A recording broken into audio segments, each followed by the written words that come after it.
Jai Hare Krishna, Krishna Krishna, Hare Hare, Hare Rama, Rama Rama, Hare Hare.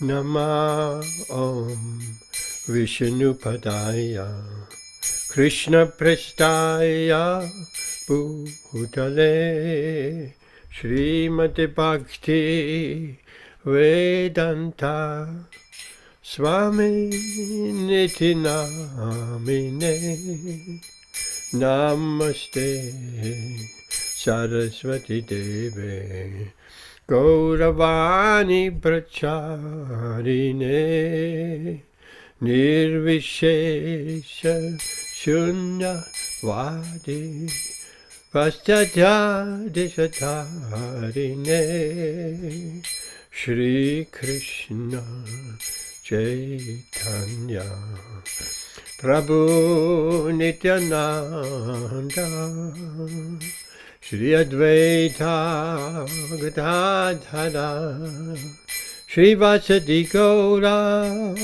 Bhaktarinda Jaya Shri Krishna Chaitanya Prabhu Nityananda Shri Advaita Gadadhara Shri Vasadi Gaura Bhaktarinda Shri Krishna Chaitanya Prabhu Nityananda Shri Advaita Gadadhara Shri Vasadi Gaura Bhaktarinda Jaya Shri Krishna Chaitanya Prabhu Nityananda Shri Advaita Gadadhara Shri Vasati Gaura Bhaktarinda Hare Krishna Krishna Krishna Hare Hare Hare Rama Rama Rama Hare Hare Hare Krishna Krishna Krishna Hare Hare Hare Rama Rama Rama Hare Hare Hare Krishna Krishna Krishna Hare Hare Hare Rama Rama Rama Hare Hare Hare Krishna Krishna Krishna Hare Hare Hare Rama Rama Rama Hare Hare Hare Krishna Krishna Krishna Hare Hare Hare Rama Rama Rama Hare Hare Hare Krishna Krishna Krishna Hare Hare Hare Rama Rama Rama Hare Hare Hare Krishna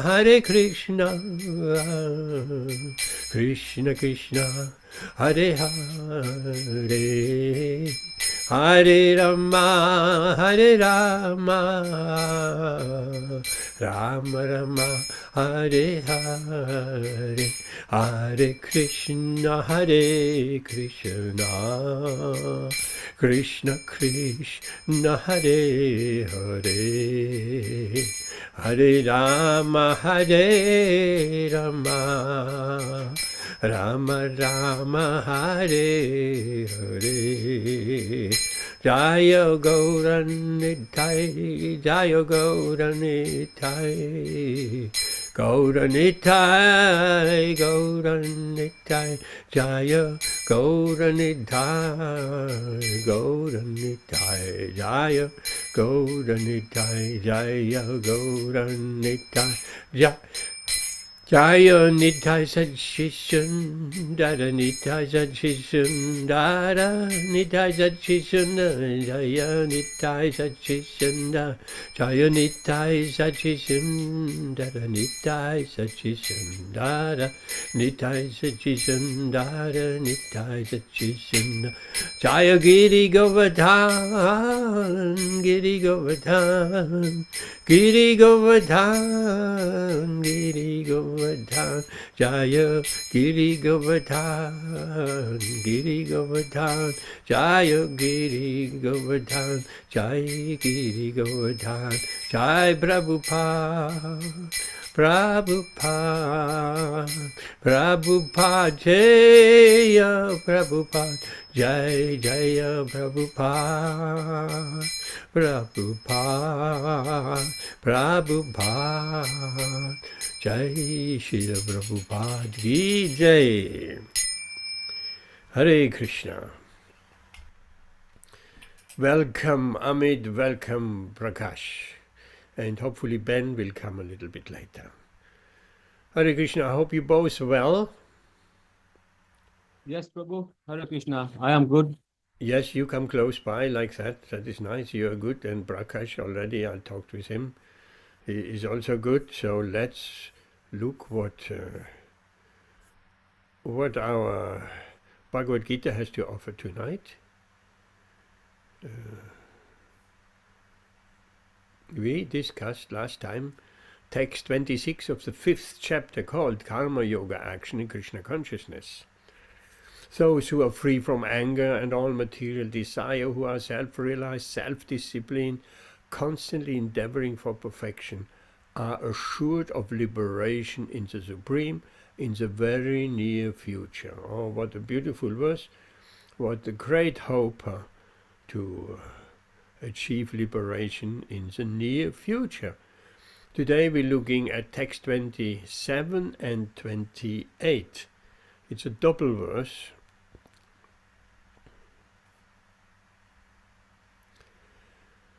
Okay, let's chant. Om Namo Bhagavate Vasudevaya. Om Namo Bhagavate Vasudevaya. Om Namo Bhagavate Vasudevaya. We're reading from Srimad Bhagavad Gītā, chapter 5, text 27 and 28. And we will share that screen.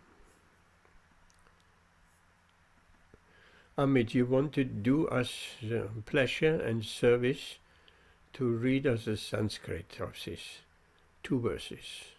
Slowly. Yes, Prabhu. Can you hear me? Yes, I can hear you. Come close as possible. Okay. So is that better? Yes.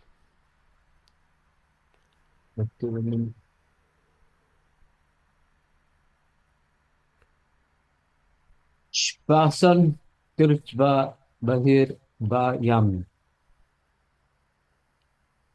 Chapsas Jevantere Not tere, Ruva. not tere. Chevantare. The old mistake, the old habit. Tare, not tere. Okay. Javantare Ruva. Ruvo. Yep. Prana Prana Samhu Somehow. Kirva Va Kirva Yep. Nasabyatara Charan No Chari now. Cha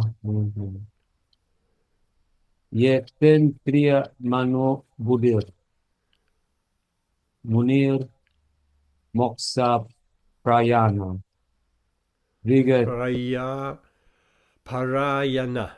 Parayana Yep. Parayana Vigate Get that right. Ya Get that right. Vigatecha. Vigate Cha Vaya Ro Ya Sadhu Mukta Eva Sa Nice. Krodho. Anger. Buddhi. Intelligence. Let's see what the translation has to offer to us. You want to read the translation? Yeah. Okay. Shutting out all external sense objects, keeping the eyes and vision concentrated between the two eyebrows, suspending the inward and outward breath within the nostrils, and thus controlling the mind, senses, and intelligence. The transcendentalist, aiming at liberation, becomes free from desire, fear, and anger. One who is always in this state is certainly liberating. Okay. There are many questions arising, but let's read Srila Prabhupada's purport. Amit. Being engaged in Krishna consciousness, one can immediately understand one's spiritual identity, and then one can understand the Supreme Lord by means of devotional service. When one is well situated in devotional service, one comes to the transcendental position, qualified to feel the presence of the Lord in the sphere of one's activity. This particular position is called liberation in the Supreme.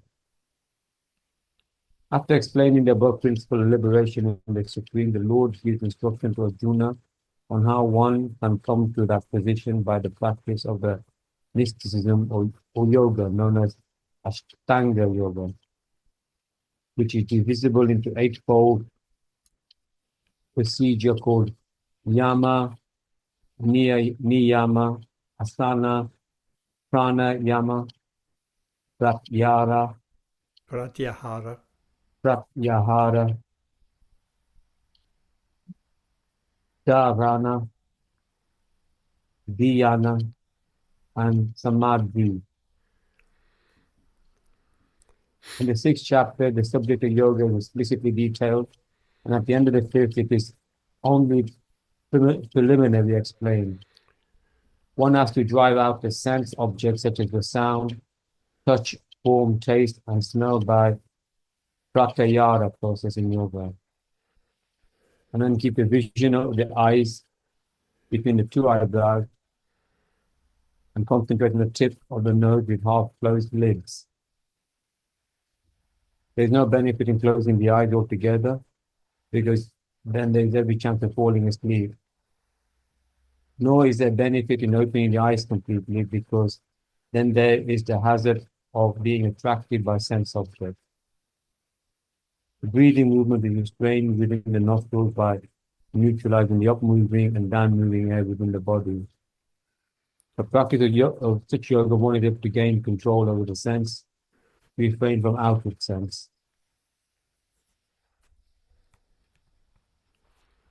Objects, refrain from outward sense objects, and thus prepare oneself for liberation in the Supreme. The yoga process helps one become free of all kinds of fear and anger, and thus feel the presence of the Supersoul in the transcendental situation. In other words, Krishna consciousness is the easiest person of executing yoga principles. This will be thoroughly explained in the next chapter. A Krishna conscious person, however, has always engaged in devotional service. There's no risk losing his sense to some other engagement. This is better way of controlling the senses than by the Astanga Yoga. Jai Hare Krishna.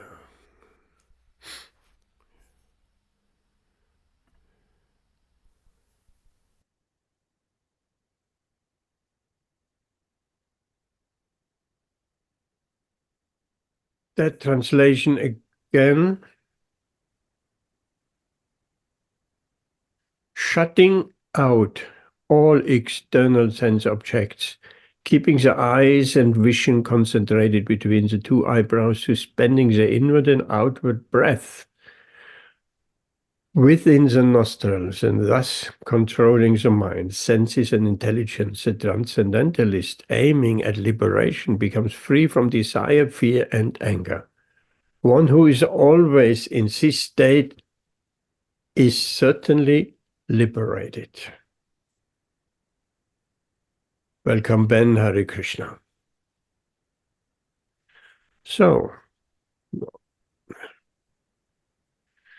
Amagenati Mirandas, Yagenanchana Salakaya, Chakshurun Militam Yena Tasmai, Shri Gurave Namaha, Shri Chaitanya Manobishtam, Stapitam Yena Bhutale, Swayam Rupa Kadamayam, Tadati Swabadandikam, Vandeham Shri Guru, Shri Yudapata Kamalam, Shri Gurun Vaishnavamscha, Shri Rupam Sakrachatam, Sahagana Raghunathan Vitam Dam Sachivam, Sadvaitam Savatutam Parichana Sahitam, Shri Krishna Chaitanya Devam, Shri Radha Krishna Padan Sahagana, Lalita Shivishakan Vitamscha, Hey Krishna Karuna Sindhu, Dina Bandhu Jagadapate, Gopisha Gopika Kanta, Radha Kanta Namostute, Tapta Kanchana Gaurangi, Radhe Vrindavaneshwari, Vrishabhanu Sutta Devi, Pranamami Hari Priye, Vanchakalpatarupyascha, Kripa Sindhupya Evacha, Patitanam Pavanebhyo, Vaishnavebhyo Namo Namaha, Shri Krishna Chaitanya, Prabhu Nityananda, Shri Advaita Gadadhara, Shri Vasati Gaura Bhaktavinda, Hare Krishna, Krishna Krishna, Hare Hare, Hare Rama, Rama Rama, Hare Hare. So,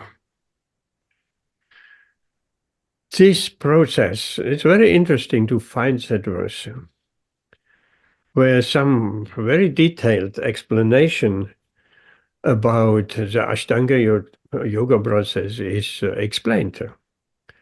Well, I can say I have tried to do that a long time ago, not through the Bhagavad Gītā. I didn't know Bhagavad Gītā at the time at all. But somewhere, I don't remember, I read something with these instructions. So yes, to come to the stage of samadhi, of trance, to fix the mind and to fix the consciousness and to shut off external distractions.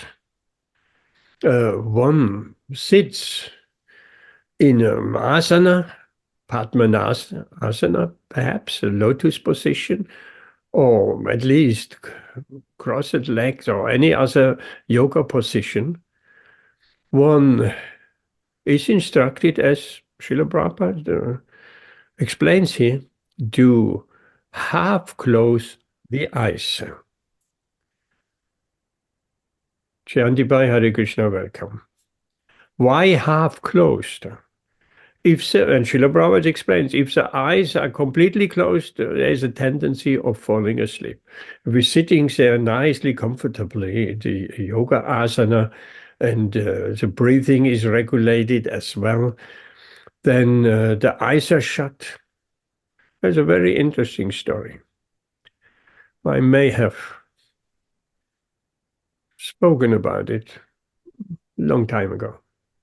When I was in New Mayapur in France, we had a very beautiful relationship with Yogi Bhajan, a Sikh community of meditating souls, not far from New Mayapur, from the temple and property in France.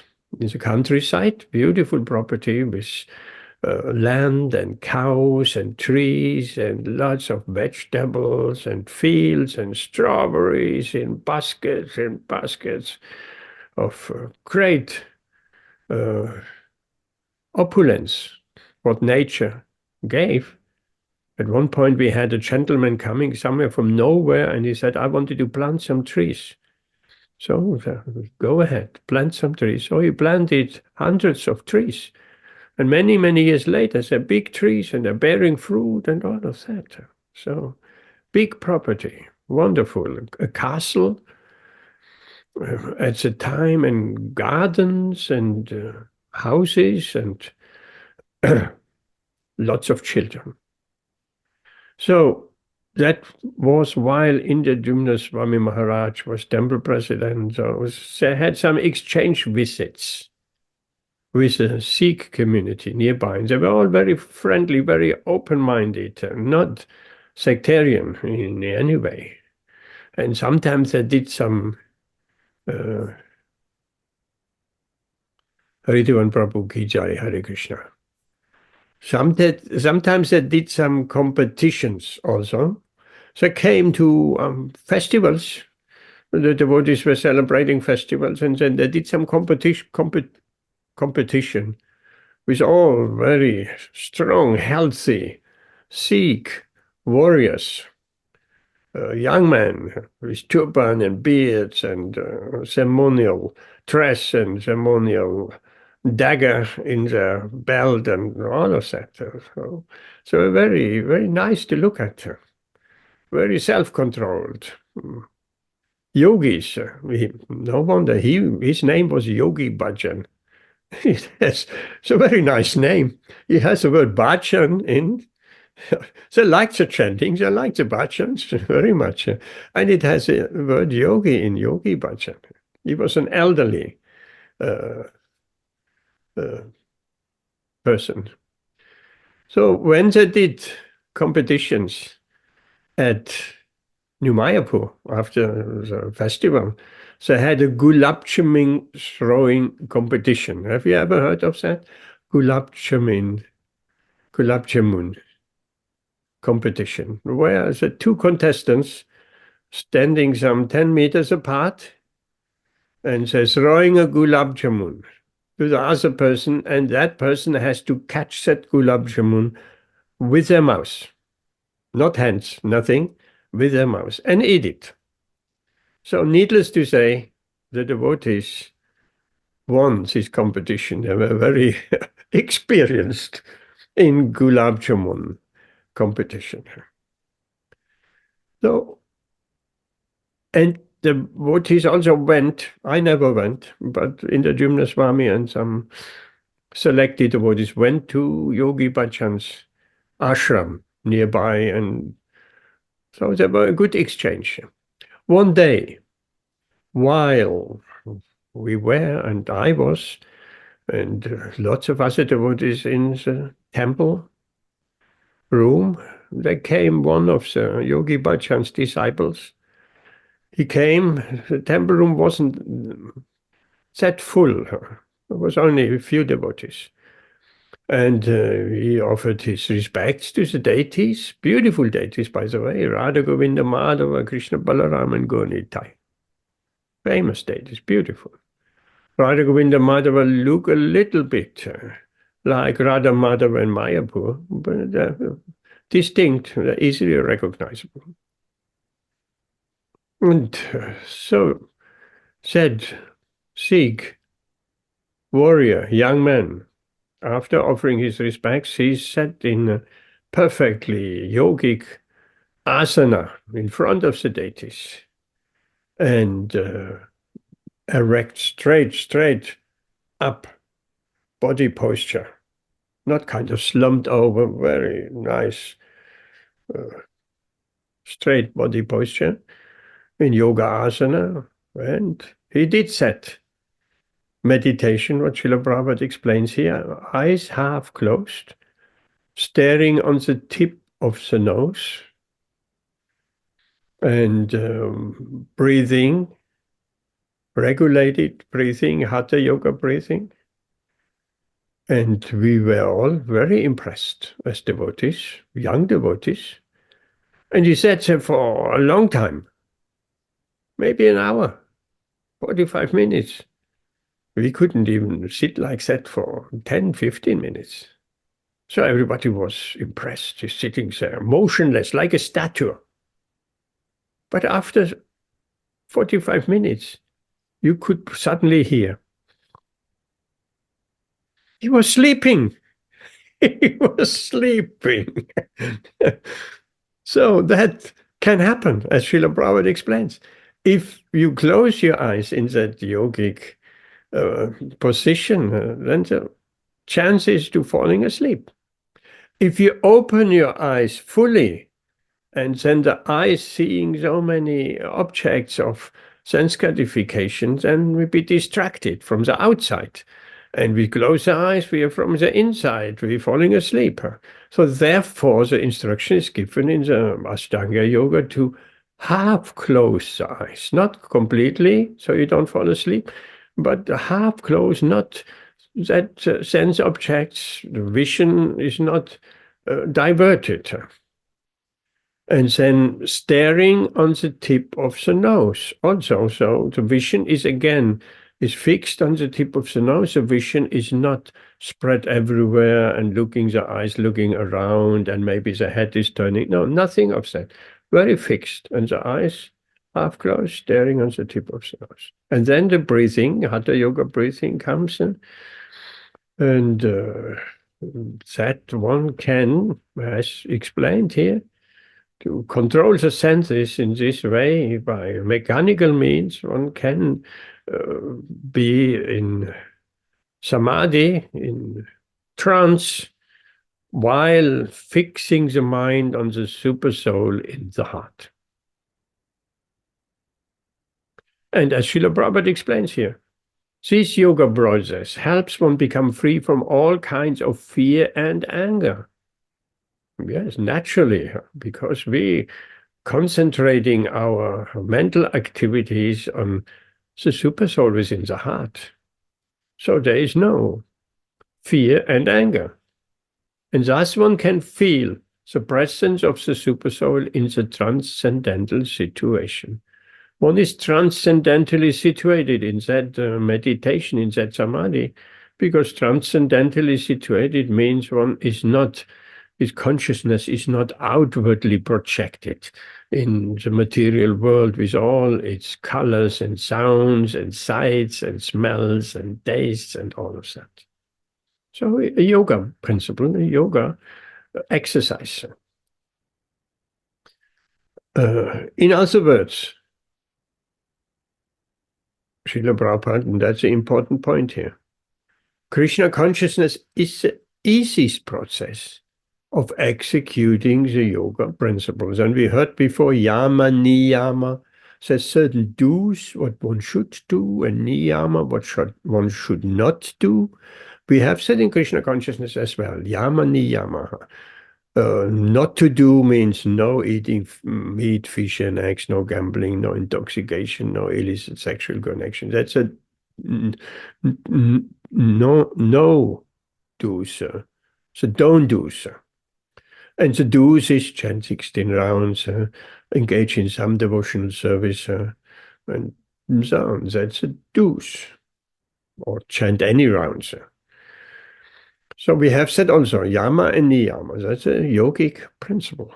No, Krishna consciousness is a yoga in itself. But it's easier because the goal of that yoga position of sitting there with half-closed eyes and meditating on the soul, on the supersoul. So the aim is we becoming conscious of the supersoul within the heart, and that is Krishna. So to becoming Krishna conscious by this mechanical means. But that can only be executed while you're sitting in the yoga asana, in a quiet place, free from distractions. Not where lots of people around. So somewhere in nature, with nobody around her, in a cave, in the Himalayas, in a quiet room. So Krishna consciousness is easier and superior in that sense, because if a devotee is engaging himself in devotional service, serving Krishna, he has already achieved to control his senses.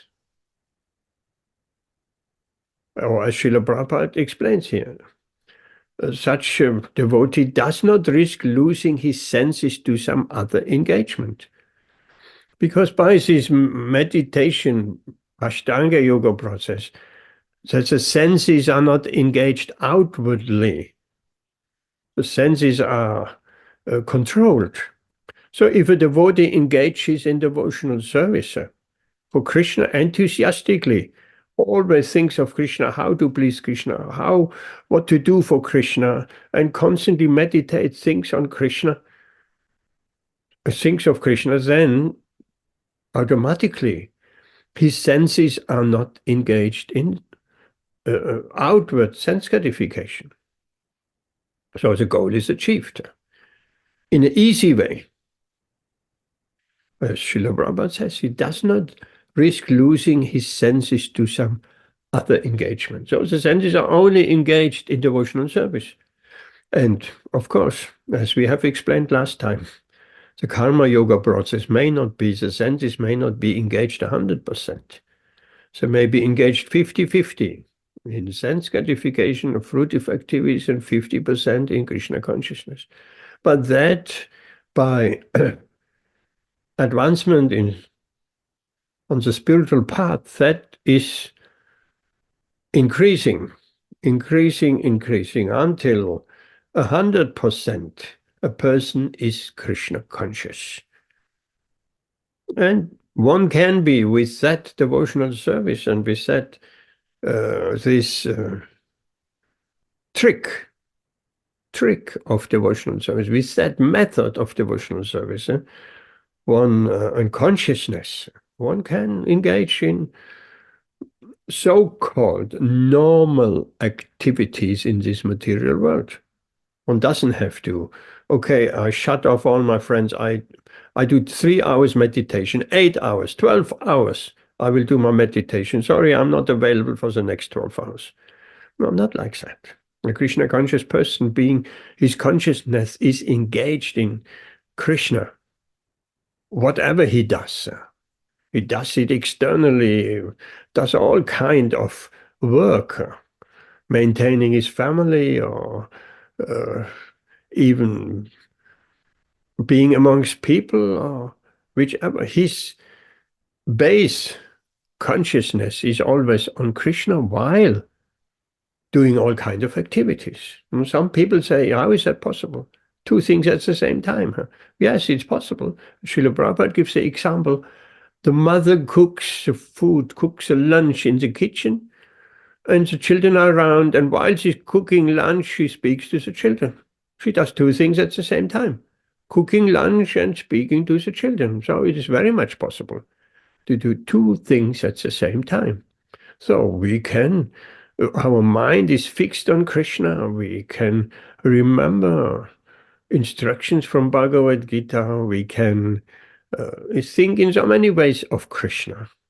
In particular, if we are eager to give Krishna consciousness to others, then that meditation is there. Srila Prabhupada was constantly thinking how to spread this Krishna conscious movement, because that was a mission, the instruction of his spiritual master, to preach that Krishna consciousness in the Western-speaking, English-speaking world.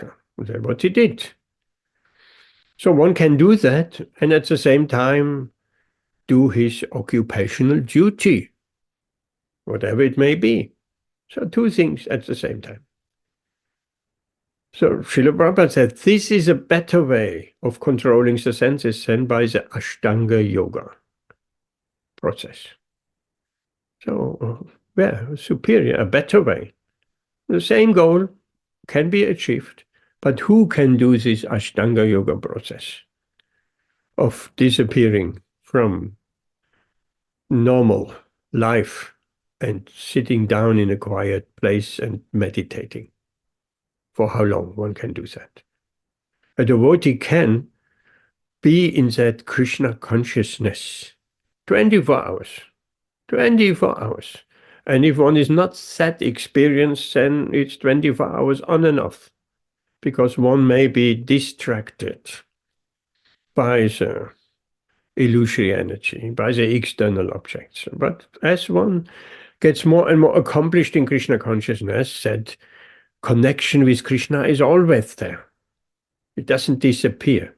It's always there as an underlying base. Like when we walk, that's an underlying base activity. We're walking, but we may do so many other things while we walk. While we walk, we may speak to someone, we may look around, we may look at our mobile even. People walk with a mobile, although it looks dangerous at times. But if we can walk and doing so many other things at the same time, so the base activity is a walking. So in the same way, to being connected with Krishna, to be Krishna conscious is a base activity. And on top of that, we acting in various different roles, but we never forget that base activity. We never forget that we are eternal servant of Krishna, that our life is dedicated to Krishna's service, that we are eternal spirit souls in the service of Krishna, that we trying to serve our spiritual master and the devotees, so that we never forget. That is always there while doing so many things in this world. So that is a very wonderful, the most wonderful activities, devotional service, acting in devotion to Krishna. And devotional service, of course, I'm sure we understand all, it's not only some activity. Some people think devotional service is like being in the temple, like cleaning the temple, like washing the pots, like making flower garlands, like doing arti, chanting Hare Krishna, listen to classes. Yeah, of course, all that is a devotional service. And certainly, if one is trained to do like that, at least for some time, living in a temple and getting that experience of being engaged externally, 24 hours in Krishna conscious activities. Of course, the cleaning and the pot washing and sweeping, these are not devotional services in itself, but they are done for the pleasure of Krishna, because it's Krishna's temple, it's Krishna's temple room, it's Krishna's pot, where prasadam is cooked, and we have to, while we're doing that, we have to be conscious.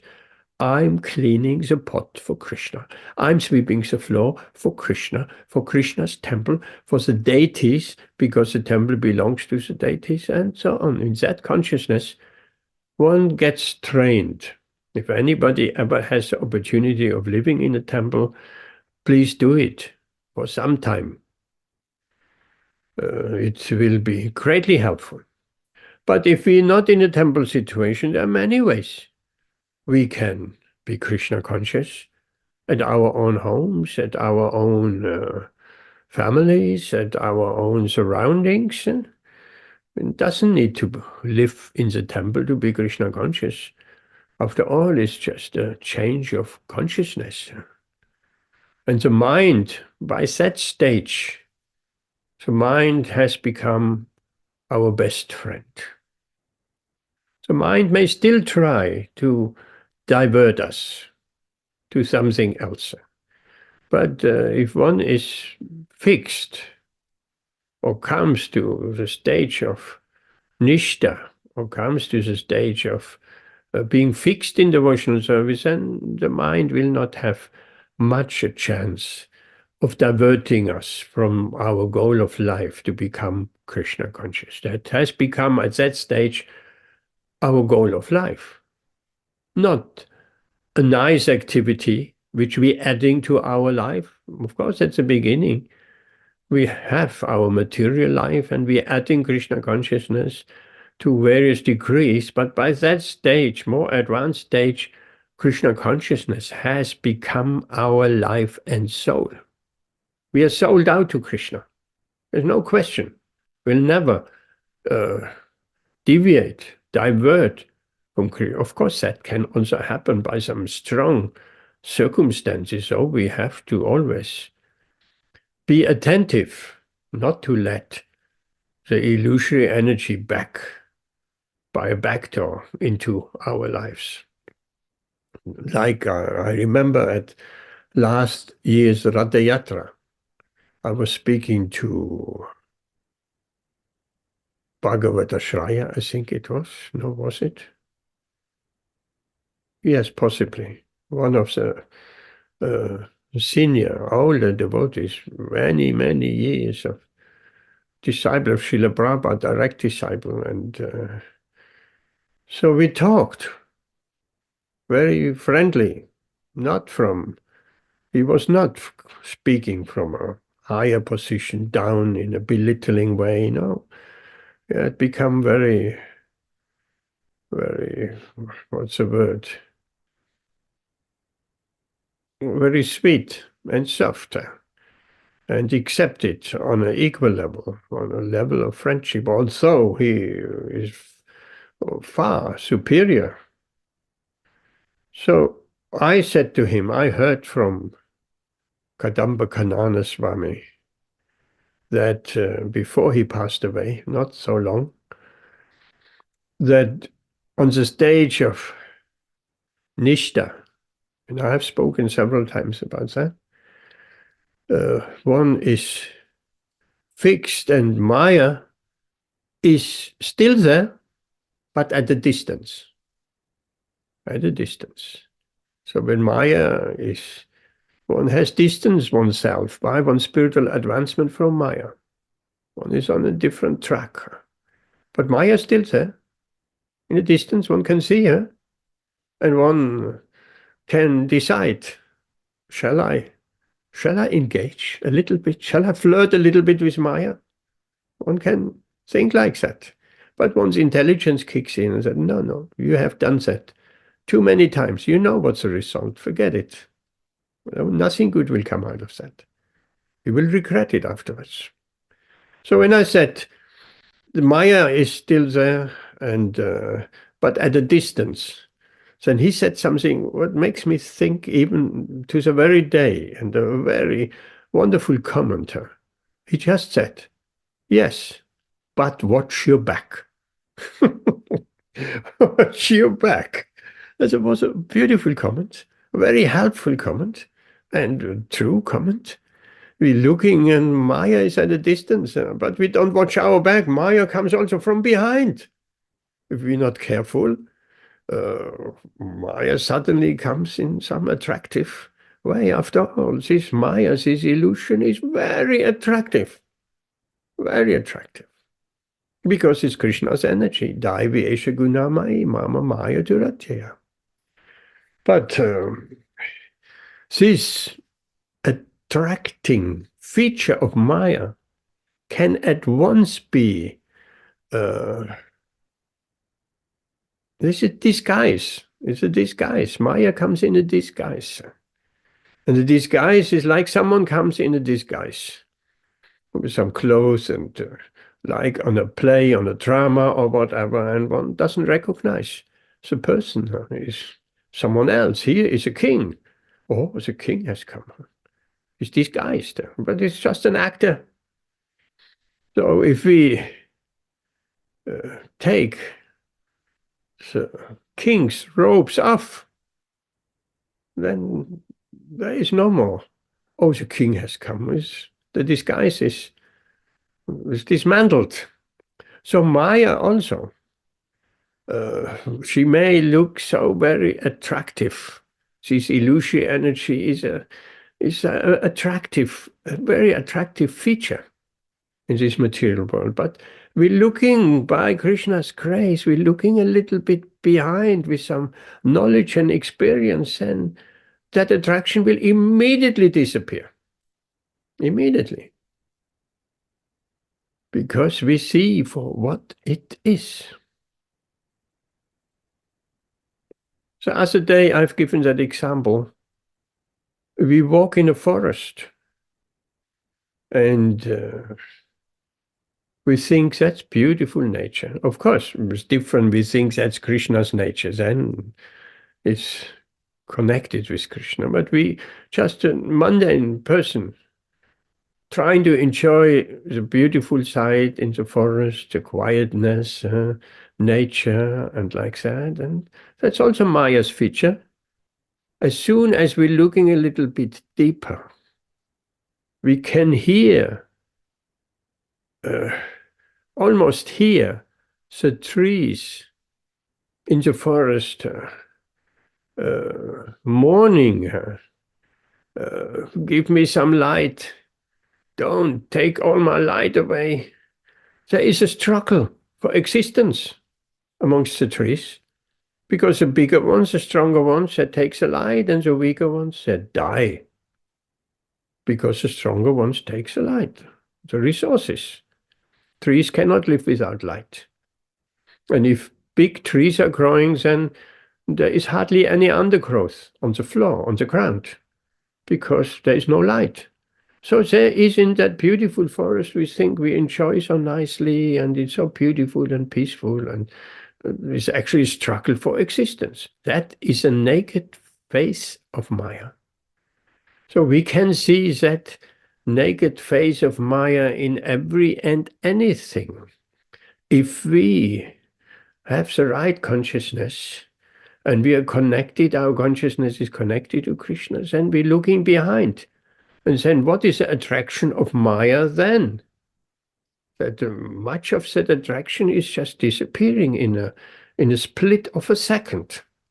Something can be only attractive if we don't look behind it. Because nature of this material world is, without Maya, the illusory energy, is not attractive. Nothing attractive. It's a place of birth and death, of constant deterioration. Everything is deteriorating. Our bodies are deteriorating, or we think we are so healthy and fit, and our minds are in the right space, and we think that's great. But how long will that last? Time will come, and the body becomes fragile. Our limbs are not working properly, and then the hips getting problem, and the knees getting problem, and so many problems in the body, building up until we're coming to a situation where the body becomes pretty useless. We can't walk anymore. I've seen it by my mother. She used to be walking. She used to be, when we were all walking, some 10 years, 20 years ago, she was the quickest one. She was quite running. We always called her the runner, running ahead of everyone. So quickly she was. But now she can only sit in the wheelchair. They have to lift her out of bed. She cannot get out of bed on her own. She's so frail, 100 years old. So the body is deteriorating like that. So there is nothing attractive in this material world. If it wasn't for this sugar coating of everything, that is Maya, sugar coating. There's a coat of sugary, sweet, beautiful, shining everything. It's just like when we, now particular Christmas time, so many gifts and presents, and they're all packed up nicely. If it wasn't for the package, we'll think, oh, I have seen that before. Oh, it's not very attractive. But due to that packaging, nice paper, why are we packaging Christmas gifts? Or at least in Western culture, that is done. people giving gifts presents at Christmas. Why is they wrapping it up? Yes, so we don't see what is inside. The wrapping, the outside wrapper is so much more important. It appears like. It's not really, it's not. But we're living in a time and in a society where the outside wrapper is all in all. That not only goes for gifts, that goes for people who making the appearance. They may have really horrible mental attitude and mind, and don't want to look inside what rubbish is in the mind. But externally, they want to appear the package very nicely. Man and woman. A woman, of course, that is a constant. A constant. They constantly make up and this and that, and this fake and that fake, and eyelashes, fake, fingernails, everything. Just to appear attractive. We look a little bit behind, then, or we're speaking with such a person, then we'll find out who they really are. They not really are that attractive and that super person they're pretending to be. So that is going on there. I said some time ago, a long time ago, I said to one lady, jokingly, I didn't want to offend, of course, "You're looking so very attractive." Oh, she was very happy, very happy. So very, like in the magazine. Oh, she was even more happy. Like in the magazine, because she thought, I want to look like in the magazine, like a celebrity, like a star, makeup and hairs and everything done like that. So I said, "You're looking so nice, like coming out of the magazine." Oh yeah, she was pleased. But unfortunately, everyone else looks the same. They're trying the same to look. She did not like that much, but it's true. They're all trying to imitate the look in the magazine, and then everybody looks just the same model. So this is a superficial, external packaging. And for men as well. If you ever have observed, particularly in a motorway service station, and you needed to go to the bathroom, to the toilet, and there are men coming in. They're doing their business, and without even washing their hands, they're going to the mirror and fiddling around with their hair, that they will look very nicely. So superficial is the packaging. Not even washing their hands after doing their business. Straight to the mirror. That has to be. Everybody, almost everybody, to the mirror and checking that the hair is nice, that they're looking nice, attractive.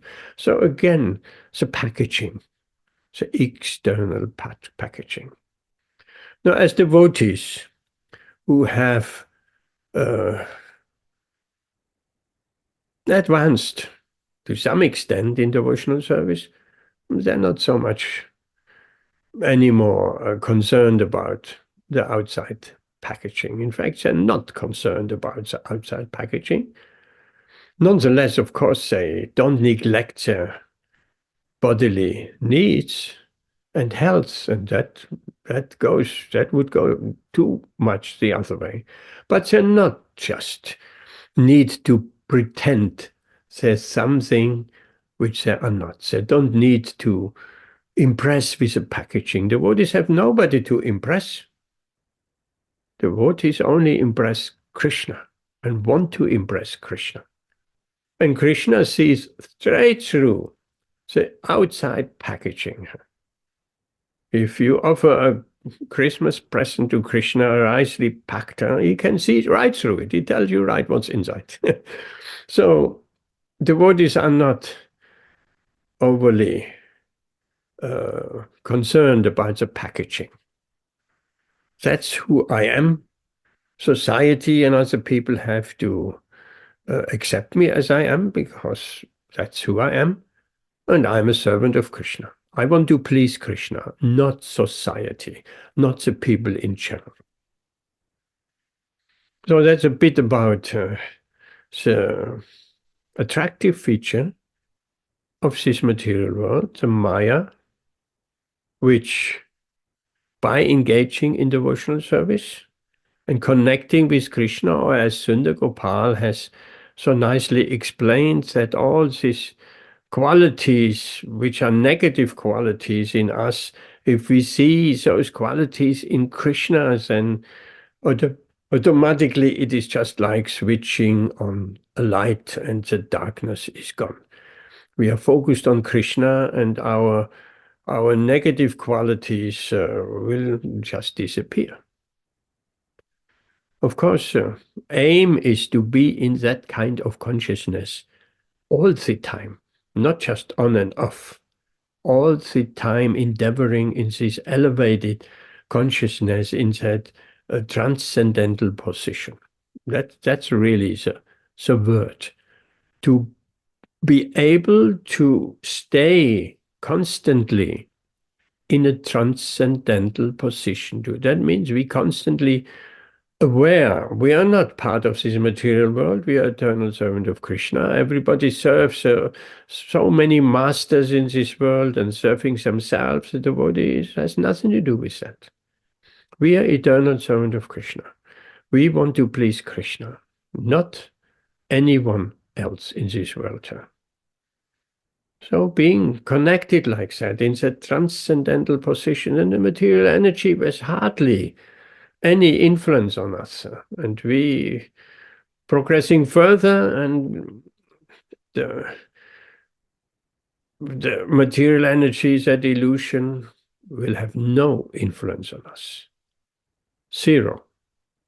That is a samadhi, and that is a trance which Astanga yogis try to achieve by their meditation, and the devotees achieve that very easily by a switch, by a change in consciousness, by devotional service. So that's, of course, Srila Prabhupada very often, the real point, the best point, wonderful point he's making is at the end of his purport, like here. At the end of the purport. So let's look a little bit further. Okay, let's see if there's some questions up to that point. Any questions, any comments?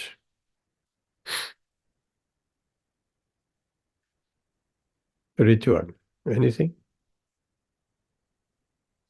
No, Prabhuji, thank you for the nice explanation. No questions. Prabhu, just like once near the end, you mentioned that regarding the negative qualities, like as you mentioned, if we see qualities in Krishna, then if we see negative qualities of Krishna, I didn't understand that part. Maybe then our qualities will be transcendental or something like that. I didn't understand that thing. It will transcend our negative, which are born out of the illusory energy. I mean, if we see Krishna's qualities, I mean, not negative qualities of Krishna. I mean, if we see Krishna's qualities. We see Krishna's qualities, and Krishna's qualities are not negative. The same qualities, like Sundar Gopal. Were you there when Sundar Gopal? We had our Dabi Sangha that day. Okay, so, have you had a chance of listening to the lecture? No, Prabhuji, not yet. Yes, so listen to it, and he explains that. Let me just pick up one example. Anger. Anger in us is a negative quality. We don't want to get rid of anger. It will be difficult to get rid of anger with artificial means. So, does Krishna has that quality of anger? Yes, he does. When Mother Yashoda binds him, he becomes angry.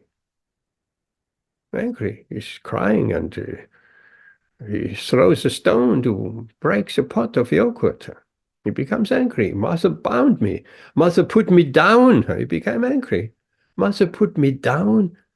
to go and look after the milk, and I wanted her breast milk. She just put me down on the floor.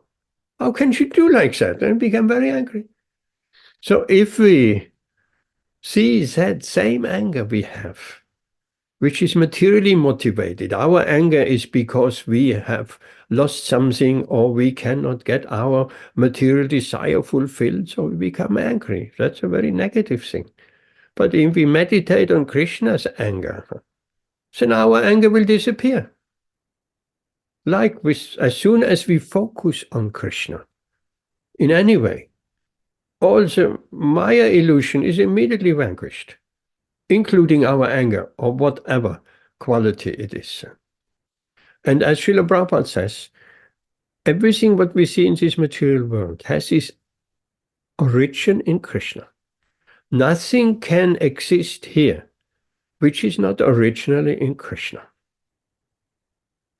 So, because we are reflection, and this whole world is a reflection of Krishna, just in a degraded, in a not very transcendental way. So we'll try it out when we are angry. Look at remembering Krishna's pastimes, Damodar pastimes, when Krishna got angry. And when we have thought set through and thinking of Krishna's pastimes, before we know, our anger has disappeared. How can our material anger stay with us while we meditating on Krishna? It's not possible. Krishna is like the sun, and our material anger is like darkness. As soon as there is sun, the darkness will disappear. Try it out. Ben.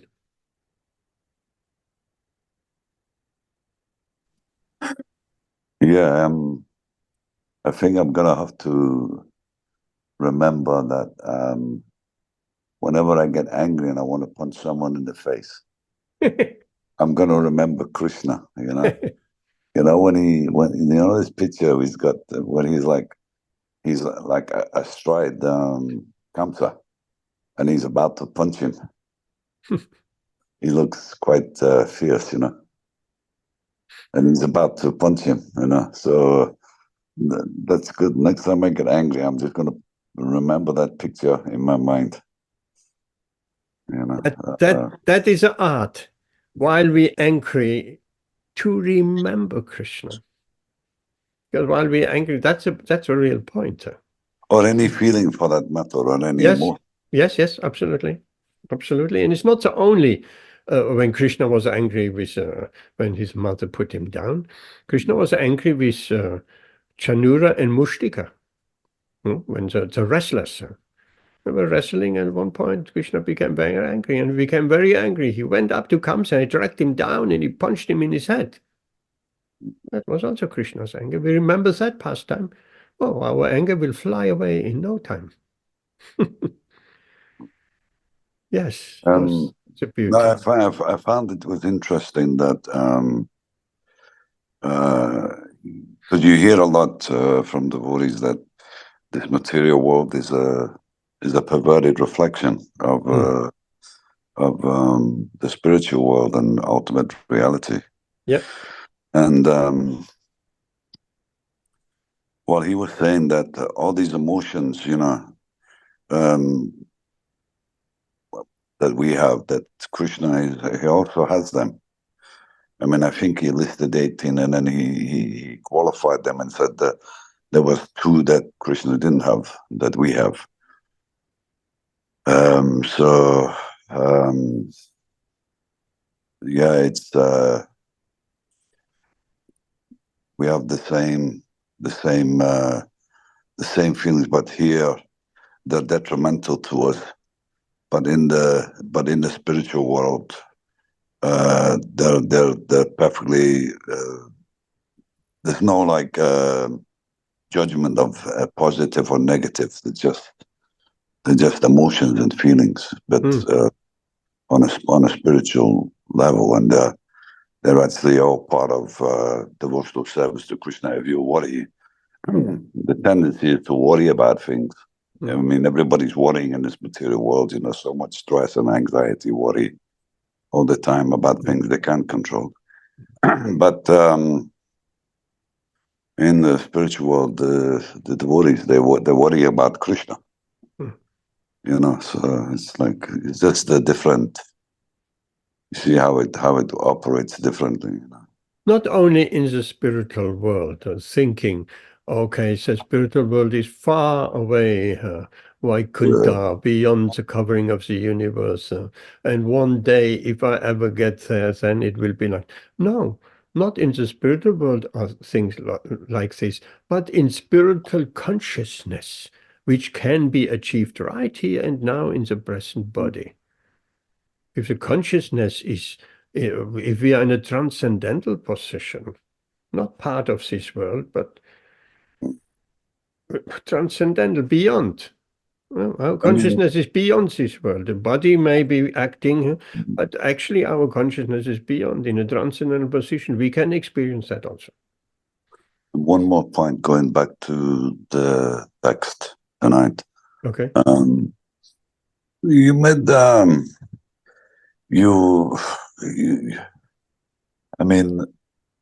you made the case, obviously, for the devotee and how we should think in terms of getting free from the clutches of the material energy from Maya.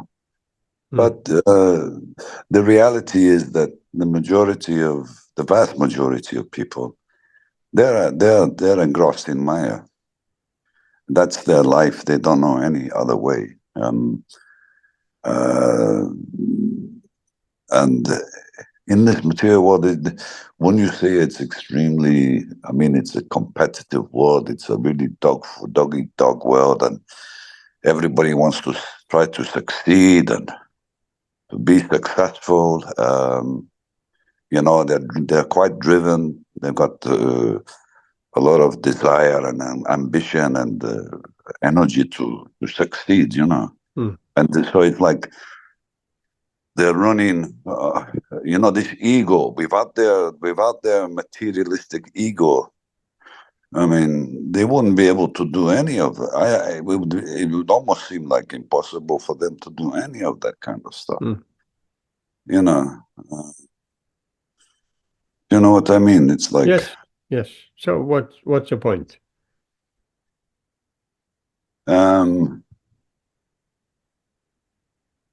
How can these people be? How can their consciousness be converted into Krishna consciousness? That's the point. It may take some time. After all, this lifetime is not all in all. Those people who come in contact with Krishna, because Krishna is so attractive, it may not look to us like, say, here, Hare Krishna, even once, or they say Hare Krishna. You greet them, oh, Hare Krishna, Hare Krishna. So their devotional service has started. Like Srila, I think it was Srila Bhakti Siddhanta or Srila Bhaktivinoda Thakur, he said, if a person who is a Vaishnava, who is a devotee, if someone even once utters the name of Krishna, he's a devotee. And he should be treated as a devotee. We should have all respect for such a person. They may do all kinds of nonsense things, but it's just a question of time. Because just like an infection, Krishna consciousness is like an infection. Once you got the virus of Krishna consciousness in your system, it cannot be cured. It cannot, incurable. Because knowledge, transcendental knowledge is once you know, once you have looked over the wall, once we have looked over the wall, we know we cannot. Okay, I will unknow that. We cannot. We can undo so many things, but we cannot unknow something. We know, we have experienced something, we looked over the wall, no, it's not true. But I have seen it. I've seen it. It brings up another point because, just in my own personal readings lately, I was reading that, I mean, of course, the whole thing hinges on the performer's devotional service. Yep. The only way that someone is going to become fully realized and become and achieve to the highest level of love of God is through devotional service. Okay, so that's an action. That's doing something in some way, some form. We're engaged. We're meditating. We're conscious. We're reading. We're associating with devotees. We're chanting. But ultimately, it doesn't. It appears to me that the only person that's bestowing devotional service is Krishna. So we're in a kind of limbo land, if you like. And we're waiting on the grace of the Lord to come to us. And it just comes when it comes. It's not that we don't have any control over it. We just make ourselves, like, in a sense, ready to receive the Lord's mercy. That is a control. That's a control. We make ourselves ready and begging Krishna for his mercy. That's a control. That's what we're chanting Hare Krishna. What does it mean? Hare Krishna, Krishna Krishna, Hare Rama, Rama, Hare. Please, Krishna, engage me in your service. Please, Krishna, connect me with you. That Krishna consciousness, with your consciousness. That's all what it means. So that is some action. We're making ourselves ready. I don't know, this question might sound a bit silly, I don't know, but I mean, is Krishna consciousness, is it such a big deal, Krishna consciousness? No, it's not. It appears like a big deal. It's not a big deal. But I mean, in terms of like feelings and sensations and how the practitioner would feel if he's fully immersed in Krishna consciousness. I mean, because we hear the word bliss, but you know, hearing it and trying to imagine what it feels like is one thing, but actually, you know, trying to experience it for yourself in your own kind of phenomenological way, that would be a completely different thing, wouldn't it? Well, we can experience, and we do experience. Everyone has experienced a higher state of bliss at some point in the Krishna conscious career, if you want to say. Everyone has experienced. It may not be an everyday experience, although it can be. We can come to the point of Krishna consciousness becomes an everyday experience. If it becomes an everyday experience, that exchange with Krishna, with emotions and all that, then we're on the stage of Baba, which is a liberated platform. So, I mean, devotees from time to time, they get the kind of like a free sample, or yes, free or not free, a really intense, like a really intense experience of Krishna consciousness. I mean, even when I say an experience of Krishna consciousness, I'm limiting it because to each individual it's going to be different, and Krishna's consciousness is unlimited. So whatever every individual is experiencing can be completely different. But it's like, how about you know, I mean, I know when I first became a devotee, I was experiencing so many wonderful and amazing experiences. But I didn't really, after a while, they kind of waned, you know, and it kind of, it had a beginning date and an end date, you know. It doesn't have to. And then what happened was, well, then what I got the feeling was, okay, now what kind of work for it, you know, show that you're, you know, you've had a little taste, now kind of work for it. And, you know, it was kind of like an assurance to me that what your experience will be like. That will just be the normal, natural, everyday experience, you know. Mm. And then I was kind of thinking,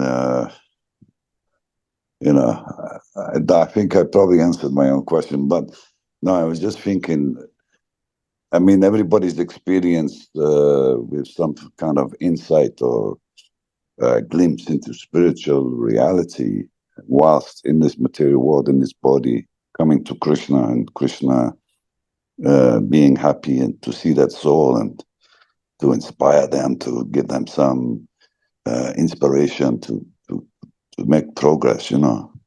But that, I do find that happens to me a lot too, because along the path, you know, for whatever reasons, the devotees can sometimes feel a bit stale, and their practice is not got the same juice and flavor that it once had, and they have to keep, you know, it can be a grind sometimes, spiritual life, if it's, you know, and if you're in that consciousness for whatever reason, life happens, and, you know, it's not always easy, struggling with material body and mind. There are reasons. So when we but become always stagnant.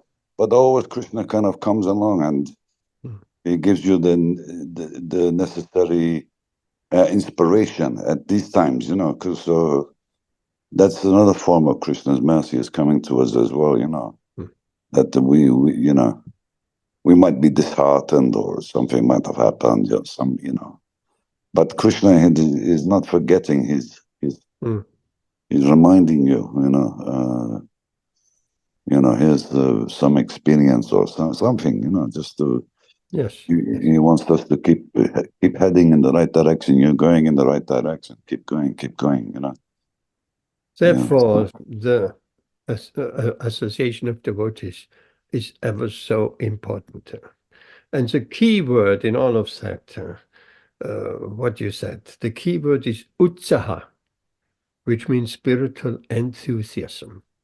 Yes, sometimes it appears like we're losing that spiritual enthusiasm. It becomes a grinding. So it can be experienced in any ways. We've spoken many times about it. Even the puchari, while doing the arti, before he knows, it's just circles, and it becomes grinding. How many more circles shall I do? So they have lost the essence of the Krishna consciousness. It's not just circles. It's an inner meditation. If that is missing, the meditation, the connection with Krishna, then the arti, which is all spiritual, becomes circles, with a lamp around the deities.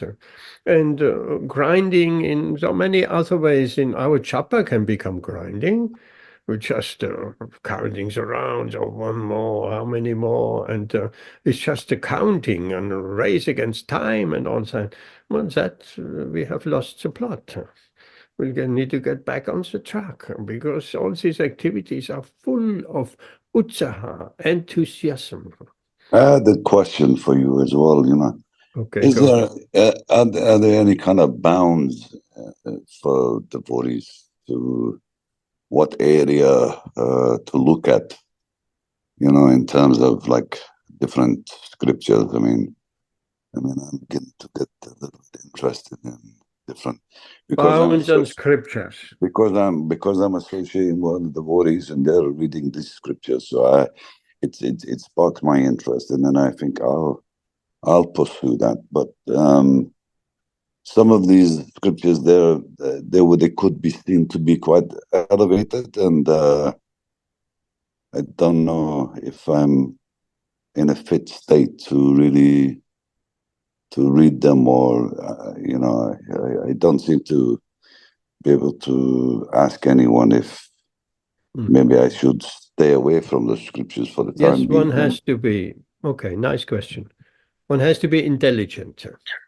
Srila Prabhupada gives a nice example. If you're reading 10th canto of Bhagavad Gītā, of Srimad Bhagavatam, what to speak of Govinda Lilamrita or something like that, where there's intimate descriptions of the dealings between Krishna and the gopis. If you, and Srila Prabhupada says, if you feel you become lusty materially, stop it. Don't read further. Stop it.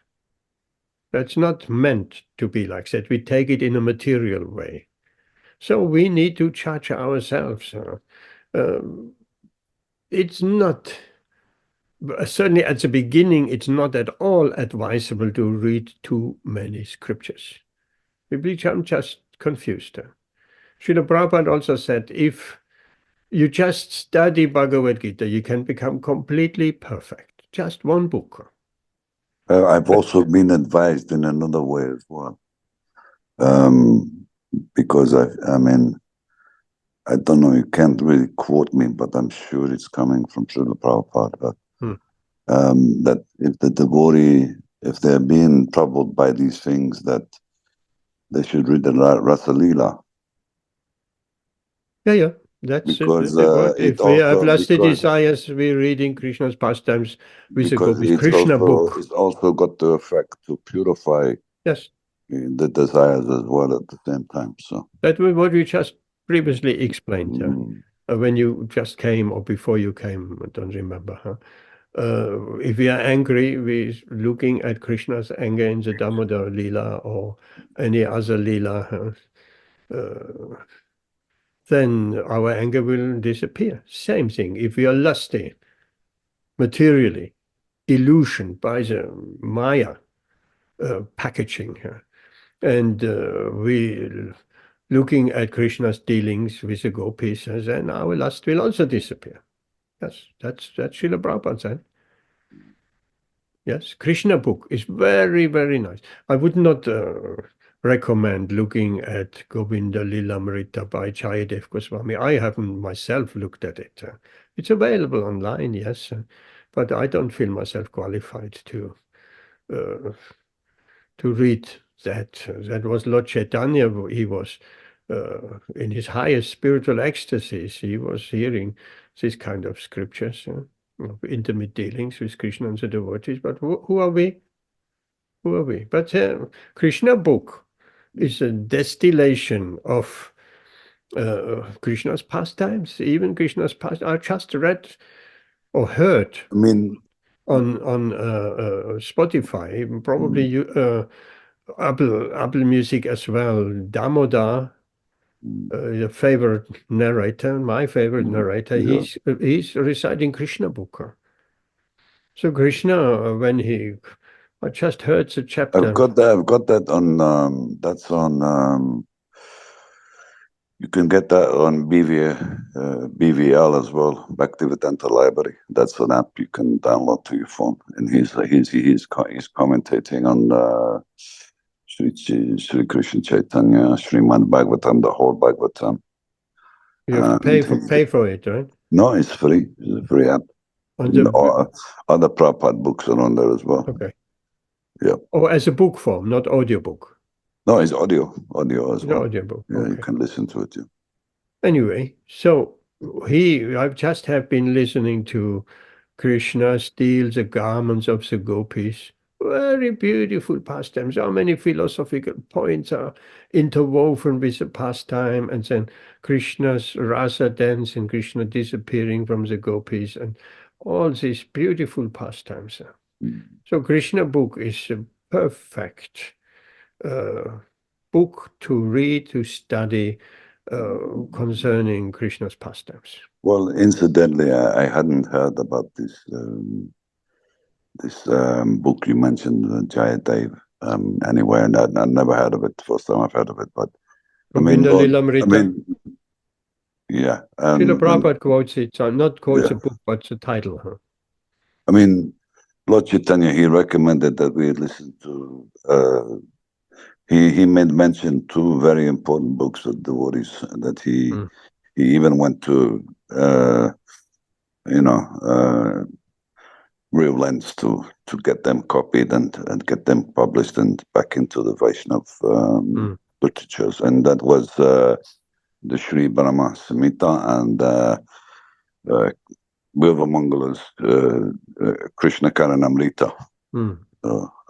Yes, beautiful. Recommended. So I looked at that Krishna Karanamrita. That was interesting. And then Jiva Goswami, he writes so many nice things too. So I've been missing out on these kind of things for a bit, but it's good to I just find it's good to take a little visit to some of these things as well. You know, it's like Later on, at the hopefully, beginning, that yeah. is not needed. Mm. Okay, let's have someone else. Amit, question.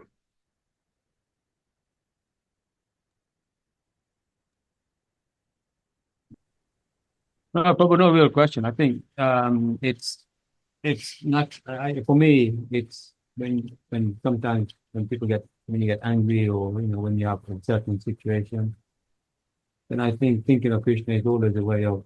Come closer. Come a bit closer. Yes, can you hear me now? Yes. Yes. No, I think it comes to a natural point where you automatically think of Krishna in order to, whenever your emotions are out of control. That's nice. If it becomes natural, that's very nice. When our emotions are out of control, like anger, that means emotion out of control, or lust, emotions out of control. Then if it comes natural in these situations, we think of Krishna, that is beautiful. Then we have done huge leaps ahead in our spiritual journey. Yeah? Whenever this Maya attacks us, then we take shelter of Krishna. That's what we're supposed to do. But if we're forgetting Krishna, then we are involved in the illusory energy, and then it goes around and around and around until we are smashed. And then, oh no, Krishna, help me. So we can do that a little bit earlier without getting smashed. As soon as Maya approaches her, and she's approaching her, like, watch your back. She approaches from behind, from front, from right, left, anywhere, so from above and from under. She can come in unexpected features, or dressed like a saintly person, but behind is something else. So you have to be very careful. If we can take shelter, of course, the best is to be always Krishna conscious. Not a grinding, but always inspired, always enthusiastic in Krishna conscious. Nothing can harm us. Maya cannot approach. If we are always constantly connected with Krishna, and if we really, really connected with Krishna, there must be enthusiasm. There must be bliss. There cannot be stagnate, hackneyed, grinding. That cannot be existing within Krishna. If that grinding and hackneyed activities come to the surface, then we have lost the connection with Krishna. Krishna is ecstatic, the reservoir of all pleasure. Krishna is a reservoir of all pleasure. There's a little booklet, beautiful. Krishna is a reservoir of all pleasure. So within Krishna is all pleasure and bliss. It's just really up to us to connect with that reservoir of all pleasure. And not only connect occasionally, but having a lifeline there, being connected all the time. But I mean, beautiful what you said, Amit. When these things happening, when anger arises in us or any other negative emotions, then it becomes natural to return into Krishna. That's nice. That's an advanced stage of consciousness. Thank you. Rituan, your last comment. We're running 8:30. No, Prabhuji, I don't have any comments. The question I asked previously, you had answered the question very nicely and given that example, which Sundar Gopal Prabhu had said. I'll really find some time and yes, hear do that. He gives Yes. many nice examples. Huh? I mean, we never, looked at it at that angle, that Krishna's anger. If you think about Krishna's anger, we just like generally say that if we think about Krishna, our the bad qualities within our heart will go away. But like looking at that in a different angle, like our anger versus Krishna's anger, if we look into Krishna's anger, if we delve deep into Krishna's anger, then our anger will go away. So anger versus anger. I mean, I cannot imagine, and I've never experienced that or heard anybody experience that. You're angry, for instance, or lusty, and you meditate on Krishna. That still your anger and lust still stays with you. Well, will disappear. Will disappear. Disguised is completely taken all the power away from the illusion energy. If the illusion is dispelled, then there's no more illusion. Krishna is the ultimate supreme reality. The material illusory energy, that's the illusory energy, that's Maya. If the illusion is dispelled, all what is there is Krishna. Simple as that. And we have to put that into practical experience. We have to experience that. And we're using that. We can use that. Srila Prabhupada had been asked, what if Maya attacks us? Then chant Krishna. Krishna, Krishna. But if Maya is still insistent, then Srila Prabhupada said, chant louder. You can try that out. I have tried that out. If the illusory energy wants to overcome us. Krishna, Krishna, Krishna. Hare Krishna, Hare Krishna. Well, gone. Gone. It's not possible that Krishna's name and the illusion stay side by side. Not possible. Or as Srila Prabhupada puts it, there will be a fight, right? Maya, if we trying to become Krishna conscious, there is a fight between Maya and Krishna. But Krishna will win. Krishna will always win. Stronger. Krishna is stronger than the illusory energy. And if we really connected with Krishna and please Krishna, Krishna will help us. He will say to his Maya, illusory energy, leave that devotee alone. He is very dear to me. He wants to become my dear most servant. Don't disturb him anymore. And then Maya will retreat, because after all, Maya is Krishna's servant, Durga, Ma. So Krishna is a master of this illusory energy. And if Krishna says, don't disturb this devotee, others, materialistic people who have not surrendered in the slightest, they are under the material illusion. You keep them, what's the word? You keep them going. Keeps them going. They're under the material illusion. They think this illusion is all in all. Until the time comes when some enlightenment happens. Maybe this lifetime, and maybe in 100 lifetimes. If they're starting somewhere, appreciating even Krishna, even just appreciating Krishna consciousness, what to speak of hearing Krishna's name. That's also active engagement, even so unwilling, they're hearing Krishna's name, oh, that will work on. So then the journey starts, little by little by little, and then they're coming across that knowledge again, and it pops up again here, and it pops up in next lifetime, and in next lifetime, and so until they come to the point of surrendering to Krishna. Surrendering to Krishna doesn't necessarily mean surrendering to that blue little beautiful boy with a peacock feather in his crown and the flute in his hand, smiling with big lotus eyes and the Kaustuba jewel on his chest and garlands of gunjan berries around his neck. And it doesn't mean necessarily that. People can surrender to God in many other ways. Even a Christian who is surrendered to God, he doesn't know exactly who God is, but that is also acceptable. That is also bhakti. There are some Christians, I give my life to Jesus Christ. I make spiritual advancement. No question about it. So Krishna consciousness is not sectarian. We can say God consciousness. That gives a wide. But I mean, we are very fortunate to not only know God is great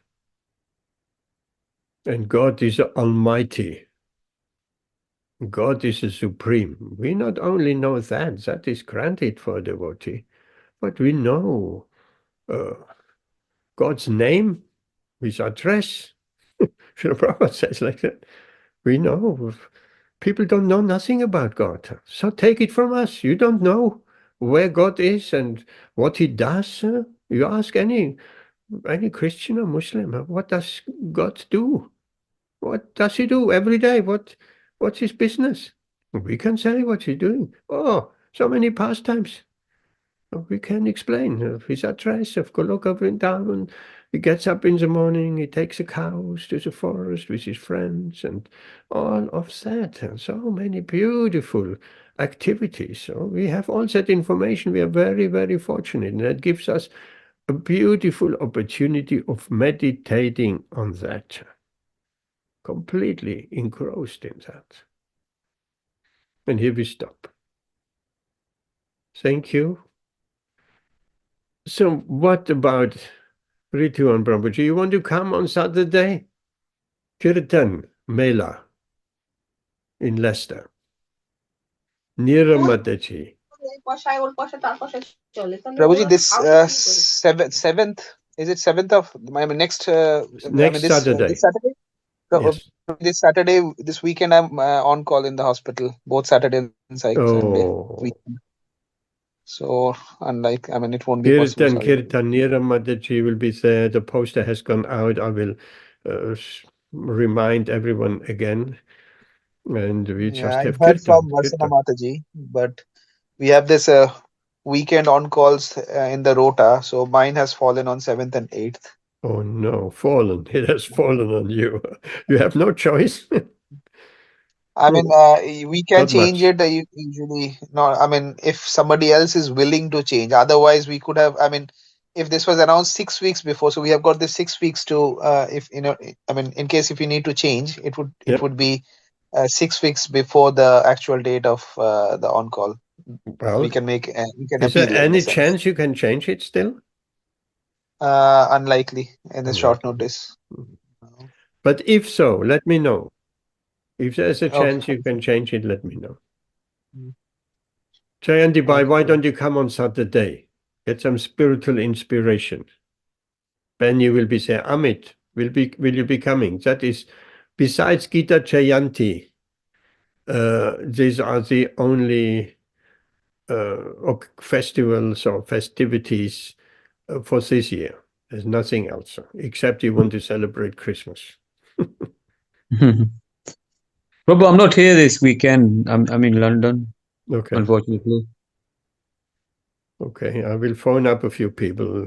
Let's get some nice sessions going. Kirtan. And Niramadaji is such a beautiful, wonderful Kirtan leader. And we have heard her once. And so we get completely engrossed in hearing and chanting the name of the Lord. And we'll get that feeling of ecstasy. Okay. Ben, you will be there, right? Well, all being well, I intend to be there, yes. Krishna willing. Mm. Okay, so here we stop. See you all on Saturday. Spread the word. If you know anybody else who can benefit from experiencing that transcendental bliss, which is easily achieved in Kirtan. Easily. That's probably the easiest way of connecting with Krishna, in chanting his holy name in the congregation of devotees. So know anyone who would benefit, please ask them to come. Here we stop. See you Saturday. Hare Krishna. Hare Krishna. All glories to Srila Prabhupada Ki Jai. Hare Krishna.